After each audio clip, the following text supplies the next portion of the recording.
പോളണ്ടിനെ ആക്രമിക്കുവാൻ സൈന്യവുമായി നോർവേയിലെ ഫോർട്ടിൻബ്രാസ് കുമാരൻ ഈ സമയം ഡെൻമാർക്കിലൂടെ നീങ്ങുകയായിരുന്നു.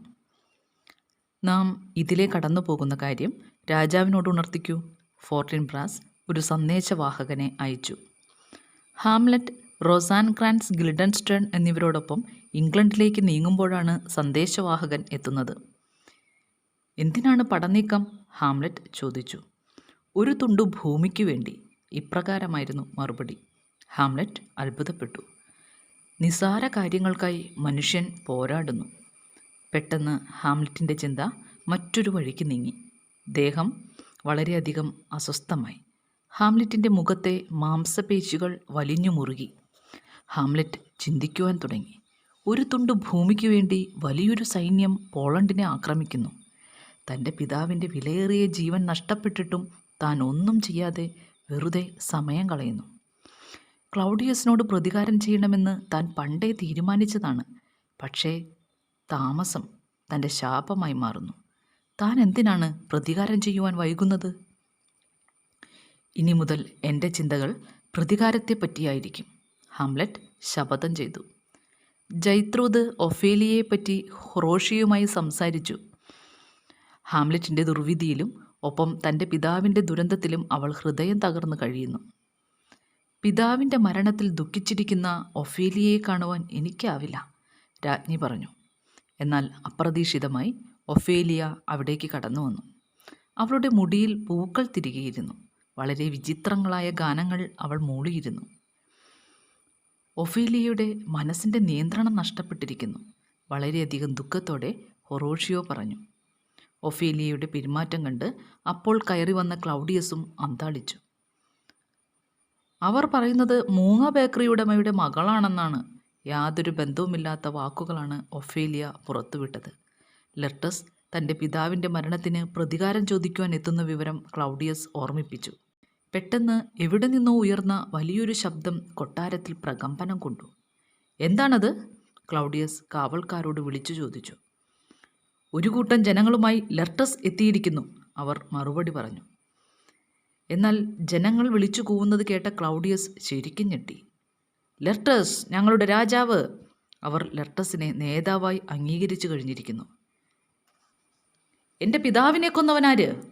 ഊരിപ്പിടിച്ച വാളുമായി ലെർട്ടസ് കൊട്ടാരത്തിലേക്ക് പാഞ്ഞു കയറി. ക്ലൗഡിയസ് അയാളെ പരമാവധി അനുനയിപ്പിക്കാൻ ശ്രമിച്ചു. ക്ലൗഡിയസ് നിരപരാധിയാണ്. ജൈത്രൂദ് രാജാവിനെ രക്ഷിക്കാൻ ശ്രമിച്ചു. ഇതേ സമയം ഭ്രാന്തമായ ചേഷ്ടകളോടെ ഒഫേലിയ അവിടെ വീണ്ടും പ്രത്യക്ഷപ്പെട്ടു. തൻ്റെ സഹോദരിയുടെ ദയനീയമായ അവസ്ഥ കണ്ട ലെർട്ടസ് ഞെട്ടി. ഇതിനിടയിൽ ലെർട്ടസ് മുഖേന തൻ്റെ ഇംഗിതം നിറവേറ്റാനാകുമെന്ന് ക്ലൗഡിയസ് കണക്കുകൂട്ടി. ഹൊറോഷിയോ വളരെ അസ്വസ്ഥനായിരുന്നു. തൻ്റെ ആത്മാർത്ഥ സുഹൃത്തായ ഹാംലെറ്റിനെ അപകടത്തിൽ നിന്നും രക്ഷിക്കണമെന്ന് അദ്ദേഹം ആത്മാർത്ഥമായി ആഗ്രഹിച്ചു. ഹാംലെറ്റ് കുമാരൻ്റെ കത്താണ്. ഒരു കൂട്ടം നാവികർ ഹൊറോഷിയോയുടെ മുമ്പിലെത്തി. അയാൾ കത്ത് വായിച്ചു. എൻ്റെ കപ്പൽ കടൽ കൊള്ളക്കാർ പിടിച്ചെടുത്തിരിക്കുന്നു. അവർ എന്നെ തിരികെ ഡെൻമാർക്കിലേക്ക് അയക്കുന്നു. തുടർന്ന് നാവികരെ രാജാവിൻ്റെയും രാജ്ഞിയുടെയും മുമ്പിൽ എത്തിക്കണമെന്നും കത്തിൽ ആവശ്യപ്പെട്ടിരുന്നു. ഹൊറോഷിയോ അപ്പോൾ ഹാംലെറ്റ് എത്തിയിരിക്കുന്ന നാട്ടിൻപുറത്തേക്ക് അദ്ദേഹത്തെ അന്വേഷിച്ച് യാത്രയായി. കൊട്ടാരത്തിനുള്ളിൽ ക്ലൗഡിയസ് ലെർട്ടസിൻ്റെ മനസ്സിലേക്ക് ഹാംലെറ്റിനെതിരെയുള്ള പക കുത്തിവയ്ക്കുകയായിരുന്നു. ജനങ്ങൾക്കും രാജ്ഞിക്കും ഹാംലെറ്റിനെ ഇഷ്ടമാണ്. ക്ലൗഡിയസ് തൻ്റെ നിസ്സഹായാവസ്ഥ വെളിപ്പെടുത്തി. ഒരു രാജാവെന്ന നിലയിലും ഭർത്താവെന്ന നിലയിലും ഞാൻ അവരുടെ താൽപ്പര്യങ്ങൾ സംരക്ഷിക്കണം. വളരെ വിദഗ്ധമായി തൻ്റെ വാദഗതികൾ ലെർട്ടസിൻ്റെ മുമ്പിൽ ക്ലൗഡിയസ് അവതരിപ്പിച്ചു. ഈ സമയം ഒരു നാവികൻ രാജാവിൻ്റെ മുമ്പിലേക്ക് ഒരു കത്ത് സമർപ്പിച്ചു. നാളെ ഞാൻ വരുന്നു, ഹാംലെറ്റ്. കത്ത് വായിച്ച ക്ലൗഡിയസിൻ്റെ മുഖം വിളറി. എന്നാൽ ലെർട്ടസിന് ഈ വാർത്ത അറിഞ്ഞപ്പോൾ ആശ്വാസമായി. ഹാംലെറ്റ് എത്തുന്നതിനാൽ തൻ്റെ പ്രതികാരം ഇനി അധികം വൈകില്ല എന്ന് അയാൾക്ക് തോന്നി. ലെർട്ടസ് തികച്ചും അസ്വസ്ഥനാണ്. തീർച്ചയായും പ്രതികാരം നിന്റെ ധർമ്മമാണ്, ക്ലൗഡിയസ് ലെർട്ടസിനെ പ്രോത്സാഹിപ്പിച്ചു. തൻ്റെ സുഗമമായ ഭരണത്തിന് ഹാംലെറ്റ് ഒരു പ്രതിബന്ധമാവരുത്. അതിന് അയാൾ കൊല്ലപ്പെടണം. ഇവിടെ അതിന് ഏറ്റവും പറ്റിയ ഉപകരണം ലെർട്ടസാണ്, ക്ലൗഡിയസ് കണക്കുകൂട്ടി. ലെർട്ടസിനെ എങ്ങനെയും ഹാംലെറ്റുമായുള്ള ദ്വന്ദ്വയുദ്ധത്തിലേക്ക് വലിച്ചിഴയ്ക്കണം, ക്ലൗഡിയസ് ചിന്തിച്ചു. ഭ്രാന്തനായ ഹാംലെറ്റിനെ വധിക്കുവാൻ ലെർട്ടസിന് വളരെ എളുപ്പവുമാണ്. ക്ലൗഡിയസ് തൻ്റെ പദ്ധതി ലെർട്ടസിനെ ധരിപ്പിച്ചു. സാധാരണ ദ്വന്ദ്വയുദ്ധത്തിൽ ഉപയോഗിക്കേണ്ട മൂർച്ചയില്ലാത്ത വാളിന് പകരം മൂർച്ചയേറിയ വാൾ ഉപയോഗിക്കുക. ക്ലൗഡിയസ് നൽകിയ തന്ത്രം ലെർട്ടസിനും ബോധിച്ചു. തൻ്റെ പിതാവിനെ ചതിവിൽ വധിച്ചവനാണ് ഹാംലെറ്റ്. വഞ്ചനയിലൂടെ താൻ അവനോട് പ്രതികാരം ചെയ്യും. ലെർട്ടസ് തീരുമാനിച്ചു. ഞാൻ എൻ്റെ വാളിൽ വിഷം പുരട്ടും. അതുമൂലമുണ്ടാകുന്ന ചെറിയൊരു പോറൽ പോലും ഹാംലെറ്റിൻ്റെ മരണത്തിന് കാരണമാകും. ലെർട്ടസ് തൻ്റെ ഉദ്ദേശം വെളിപ്പെടുത്തി. ക്ലൗഡിയസ് ഒരു പടി കൂടി കടന്നു ചിന്തിച്ചു. ഹാംലെറ്റ് വിജയിച്ചെങ്കിലോ? നാം അവന് വിഷം കലർന്ന വീഞ്ഞ് പാനീയമായി നൽകുന്നു.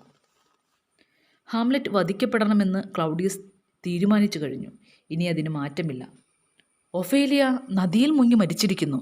ദുഃഖകരമായ വാർത്തയുമായി ജൈത്രൂദ് ക്ലൗഡിയസിൻ്റെ അടുത്തെത്തി. ഒഫേലിയയുടെ ദുരന്തത്തിൽ അവർ വളരെയധികം ദുഃഖിച്ചു. ലെർട്ടസ് ഹൃദയം പൊട്ടിക്കരഞ്ഞു. തൻ്റെ പിതാവിന് ശേഷം ഇതാ സഹോദരിയും തനിക്ക് നഷ്ടപ്പെട്ടിരിക്കുന്നു. ആ വാർത്ത ലെർട്ടസിന് താങ്ങുവാനായില്ല. അയാൾ പുറത്തേക്ക് പാഞ്ഞു. ജൈത്രൂദ്, അയാളുടെ പുറകെ ചെല്ലൂ. ക്ലൗഡിയസ് വീണ്ടും അസ്വസ്ഥനായി. താൻ ലെർട്ടസിൻ്റെ കോപം ഒരു തരത്തിൽ കുറച്ചു കൊണ്ടുവന്നതാണ്. പക്ഷേ സഹോദരിയുടെ മരണവാർത്ത അറിഞ്ഞതോടെ അയാൾ വീണ്ടും മനോനിയന്ത്രണം നഷ്ടപ്പെട്ടവനായിരിക്കുന്നു.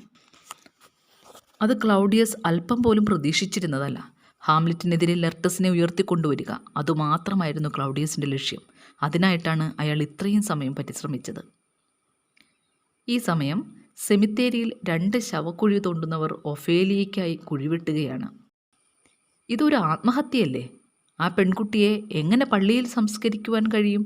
കുഴിവെട്ടുകാരിൽ ഒരാൾ വാദിച്ചു. ക്രിസ്തീയ ആചാരപ്രകാരം ആത്മഹത്യ ചെയ്തവരെ സംസ്കരിക്കരുത്. അത് സഭയുടെ നിയമമാണ്. അയാൾ തൻ്റെ വാദത്തിൽ മുറുകെ പിടിച്ചിരിക്കുകയാണ്. എന്നാൽ കൂടെയുള്ള കുഴിവെട്ടുകാരൻ മറുപടിയൊന്നും പറയാതെ ഒരു കടങ്കഥയാണ് പുറത്തുവിട്ടത്.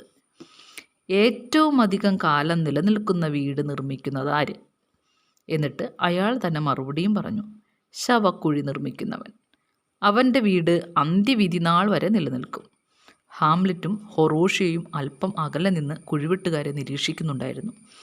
നിരവധി തലയോട്ടികൾ കുഴിവെട്ടുകാർ മാന്തി എടുത്തുകൊണ്ടിരുന്നു. ഇത് കണ്ട ഹാംലെറ്റ് ആശ്ചര്യപ്പെട്ടു. ഈ തലയോട്ടികളുടെ ഉടമകൾ ജീവിതത്തിൽ എന്തു ജോലികൾ ചെയ്തവരായിരിക്കാം?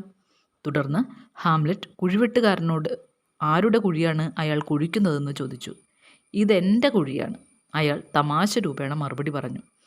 ഞാൻ കുഴിക്കുന്നതിനാൽ ഇതെൻ്റെ കുഴിയാണ്. അവൻ കുഴിക്കുന്നത് അവൻ്റേതും.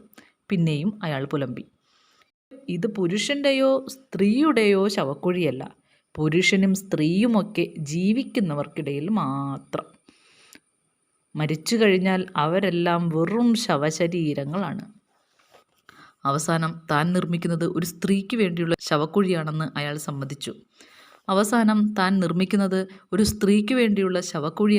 അയാൾ സമ്മതിച്ചു.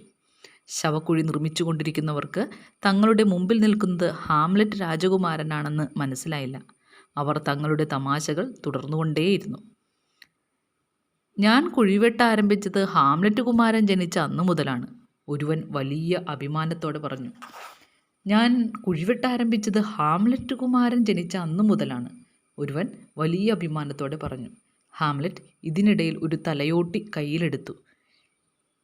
ഇത് യോറിക്കിൻ്റെ തലയോട്ടിയാണ്. രാജാവിൻ്റെ വിദൂഷകനായിരുന്നു, കുഴിവെട്ടുകാരൻ പറഞ്ഞു. ഹാംലെറ്റ് തലയോട്ടിയിലേക്ക് നോക്കിക്കൊണ്ട് പറഞ്ഞു. എല്ലാവരും പൊടിയാവുന്നു. മഹാനായ അലക്സാണ്ടറും ജൂലിയസ് സീസർ പോലും. പെട്ടെന്നാണ് ഒഫേലിയയുടെ ശവസംസ്കാരത്തിനായി ക്ലൗഡിയസ് അടക്കമുള്ളവർ ശവക്കോട്ടയിലേക്ക് പ്രവേശിച്ചത്. അവർ ശവക്കുഴിയുടെ അടുത്തേക്കെത്തിയപ്പോൾ ഹാംലെറ്റും ഹൊറോഷ്യയും മറഞ്ഞു നിന്നു. ഹൃദയം തകർന്ന മട്ടിൽ കരഞ്ഞുകൊണ്ട് ലെർട്ടസ് ശവശരീരത്തെ അനുഗമിക്കുന്നുണ്ട്. അവർ കുഴിയിലേക്ക് വച്ച ജഡം കണ്ട ഹാംലെറ്റ് ഞെട്ടി. ഒഫേലിയ! അപ്പോഴാണ് ഒഫേലിയ മരണമടഞ്ഞിരിക്കുന്നുവെന്ന യാഥാർത്ഥ്യം ഹാംലെറ്റിന് മനസ്സിലായത്. പുരോഹിതനും ലെർട്ടസും തമ്മിൽ ഇതിനിടയിൽ തർക്കമുണ്ടായി. ഒഫേലിയയെ പൂർണ്ണ ആചാരങ്ങളോടെ സംസ്കരിക്കുവാൻ കഴിയില്ല. സമനില നഷ്ടപ്പെട്ട ലെർട്ടസ് കുഴിയിലേക്ക് ചാടി ഒഫേലിയയുടെ ദേഹം കയ്യിലെടുത്തു. ഇതെല്ലാം കണ്ട ഹാംലെറ്റ് അവിടേക്ക് പാഞ്ഞെടുത്തു. എല്ലാവരെയും കാൾ എനിക്ക് പ്രിയപ്പെട്ടവളാണ് എൻ്റെ ഒഫേലിയ. തുടർന്ന് ഹാംലെറ്റ് ശവക്കുഴിയിലേക്ക് ചാടിയിറങ്ങി. ലെർട്ടസും ഹാംലെറ്റും മുഖാമുഖം കണ്ടു. പിന്നെ അവിടെ അരങ്ങേറിയത് ഒരു ഘോര യുദ്ധം തന്നെയായിരുന്നു. 40,000 സഹോദരന്മാരുടെ സ്നേഹത്തിന് പോലും എൻ്റെ സ്നേഹത്തിന് പകരം നിൽക്കുവാനാവില്ല, ഹാംലെറ്റ് അലറിക്കൊണ്ട് പറഞ്ഞു. അദ്ദേഹം പറഞ്ഞത് പൂർണ്ണമായും ശരിയായിരുന്നു. ഒഫീലിയയെ അത്രയ്ക്ക് സ്നേഹിച്ചിരുന്നവനാണ് ഹാംലെറ്റ്. സഹോദരനായ നീ കരുതുന്നതിലും അപ്പുറം ഞാൻ ഒഫീലിയയ്ക്ക് വേണ്ടി ചെയ്യാം. അവളോടൊപ്പം ഈ കുഴിയിൽ മൂടപ്പെടുവാനും ഞാൻ തയ്യാർ. ഒഫീലിയയോടൊപ്പം ഒരേ കുഴിയിൽ ശയിക്കുമെന്ന് ഹാംലെറ്റ് പ്രഖ്യാപിച്ചു. കേട്ടു നിന്നവരെല്ലാം ഞെട്ടി. ഹാംലെറ്റ് കുമാരനാണ് അത് പറയുന്നത് അക്ഷരം പ്രതി പാലിക്കുന്നവനാണ് കുമാരൻ. ഹാംലെറ്റിന് ഭ്രാന്താണ്, കുമാരനെ പിടിച്ചു മാറ്റൂ. ക്ലൗഡിയസും ജൈത്രൂതും അലറി. അടുത്ത നിമിഷം തന്നെ ലെർട്ടസിനെയും ഹാംലെറ്റിനെയും അവിടെ കൂടി നിന്നവർ പിടിച്ചു മാറ്റി. ലെർട്ടസ് ശാന്തനാകൂ, ക്ലൗഡിയസ് ആവശ്യപ്പെട്ടു. ഇതിനിടയിൽ ഹാംലെറ്റ് പുറത്തേക്ക് പാഞ്ഞു. ഹൊറോഷിയോയും കൂടെ പോയി. ലെർട്ടസ്, നമ്മുടെ പ്രതികാരം ഇപ്പോഴല്ല വേണ്ടത്. നമ്മുടെ പദ്ധതികൾ മറക്കാതിരിക്കൂ, ക്ലൗഡിയസ് ലെർട്ടസിനെ ഉപദേശിച്ചു. പിറ്റേന്ന് എൽസിനോർ കൊട്ടാരത്തിൽ വച്ച് ഹാംലെറ്റ് തൻ്റെ ചങ്ങാതിയായ ഹൊറോഷിയോയോട് താൻ എങ്ങനെയാണ് ക്ലൗഡിയസിൻ്റെ ചതിക്കുഴിയിൽ നിന്നും രക്ഷപ്പെട്ടതെന്ന് വിവരിച്ചു. ഹാംലെറ്റിനെ ഇംഗ്ലണ്ടിൽ വധിക്കണമെന്ന സന്ദേശം അദ്ദേഹം തിരുത്തി.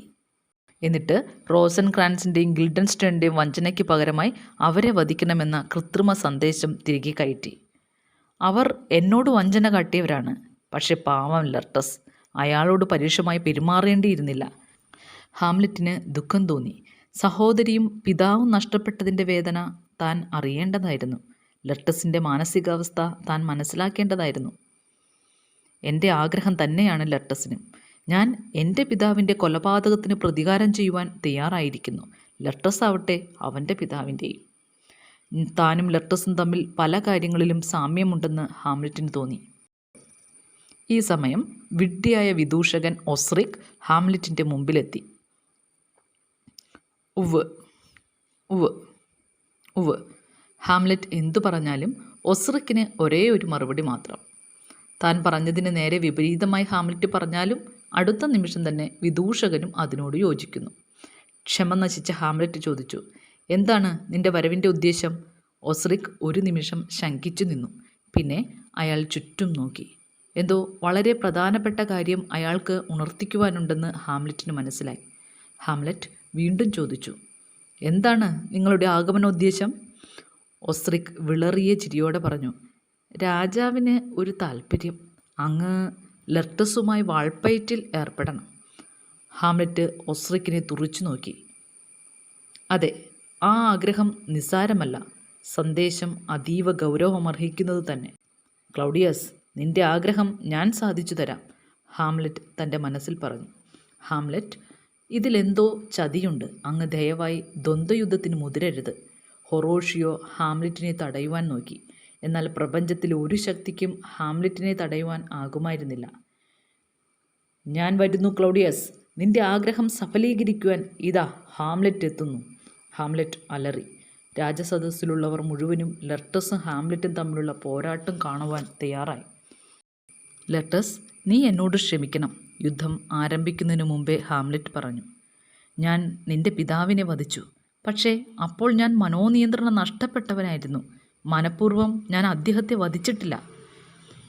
എനിക്ക് ക്ഷമിക്കുവാനാവില്ല, ലെർട്ടസ് അലറി. എന്നാൽ ഹാംലെറ്റിൻ്റെ അഭ്യർത്ഥന വീണ്ടും ഉയർന്നു. ഹാംലെറ്റ് പറയുന്നതിൽ എന്തോ വാസ്തവമുണ്ടെന്ന് ലെർട്ടസിനും തോന്നിത്തുടങ്ങി. പോരാട്ടത്തെ ഭയപ്പെടുന്നവനല്ല ഹാംലെറ്റ്. വാൾപ്പയറ്റിൽ നിന്നും രക്ഷപ്പെടാൻ പറയുന്നതല്ല അതെന്ന് ഉറപ്പാണ്. എങ്കിൽ നീതിമാനായ ഒരുവൻ തീരുമാനിക്കട്ടെ, ലെർട്ടസ് പ്രഖ്യാപിച്ചു. എങ്കിലും പോരാട്ടത്തിൽ നിന്ന് പിന്മാറുവാൻ ലെർട്ടസ് ഒരുക്കമായിരുന്നില്ല.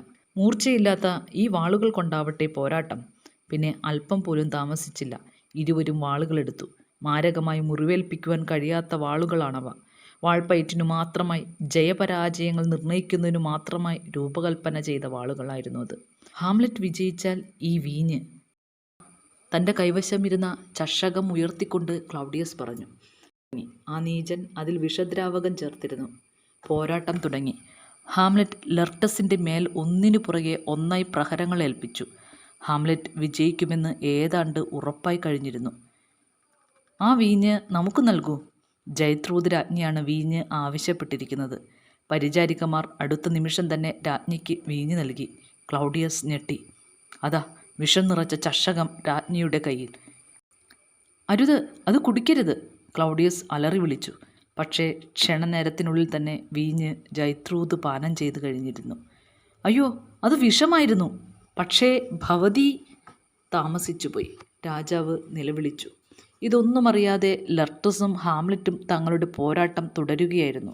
വിഷം പുരട്ടിയ വാളുപയോഗിച്ച് ഹാംലെറ്റിനെ വധിക്കുന്നത് എൻ്റെ മനസാക്ഷിക്ക് യോജിച്ചതല്ല, ലെർട്ടസ് ഇടയ്ക്കിടെ ചിന്തിക്കുന്നുണ്ടായിരുന്നു. ഇപ്രകാരം ചിന്തിക്കുമ്പോൾ തന്നെ അദ്ദേഹത്തിൻ്റെ വാൾ ഹാംലെറ്റിൻ്റെ ദേഹത്ത് ചെറിയൊരു മുറിവുണ്ടാക്കിയിരുന്നു. രക്തം ഒഴുകി തുടങ്ങി. ഇനി വാളുകൾ കൈമാറ്റം ചെയ്യപ്പെടട്ടെ, ഹാംലെറ്റ് ആവശ്യപ്പെട്ടു. നിയമമനുസരിച്ച് ലെർട്ടസിന് അങ്ങനെ ചെയ്യാതിരിക്കുവാനാവില്ല. വിഷം പുരട്ടിയ വാൾ ഹാംലെറ്റിൻ്റെ കയ്യിലായി. അധികം താമസിച്ചില്ല. ലെർട്ടസിന് മുറിവേറ്റു. തൻ്റെ അന്ത്യമായെന്ന് ലെർട്ടസിന് മനസ്സിലായി.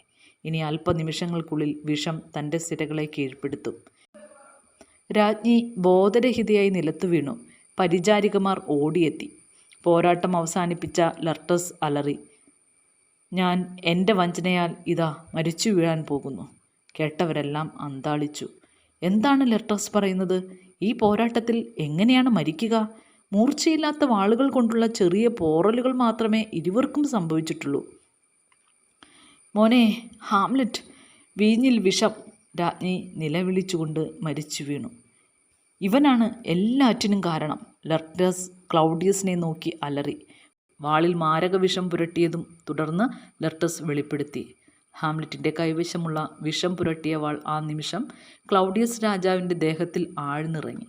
പിന്നെ വിഷം കലർത്തിയ വീഞ്ഞ് സാവധാനം ക്ലൗഡിയസിൻ്റെ വായിലേക്ക് ഒഴിച്ചു കൊടുത്തു. നിലവിളിച്ചുകൊണ്ട് ക്ലൗഡിയസ് മരിച്ചു വീണു. ലെർട്ടസ്, ക്ഷമിക്കൂ. ബോധം മറയുന്നതിന് തൊട്ടു മുമ്പായി ഹാംലെറ്റ് ലെർട്ടസിനോട് അപേക്ഷിച്ചു. തീർച്ചയായും ഹാംലെറ്റ്, എന്നോടും ക്ഷമിക്കൂ. ലെർട്ടസിൻ്റെ ജീവൻ പറന്നകന്നു കഴിഞ്ഞിരുന്നു. ഈ സമയം പോളണ്ട് കീഴടക്കിയ നോർവേയിലെ യുവരാജാവ് ഫോർട്ടിൻബ്രാസ് അവിടെ എത്തി. ഇതാ ഡെൻമാർക്കിൻ്റെയും രാജാവ്. ഫോർട്ടിൻബ്രാസിനെ ചൂണ്ടി ഇപ്രകാരം മന്ത്രിച്ചതിന് ശേഷം ഹാംലെറ്റിൻ്റെ കണ്ണുകൾ അടഞ്ഞു. ഹാംലെറ്റ് അവസാനിച്ചു.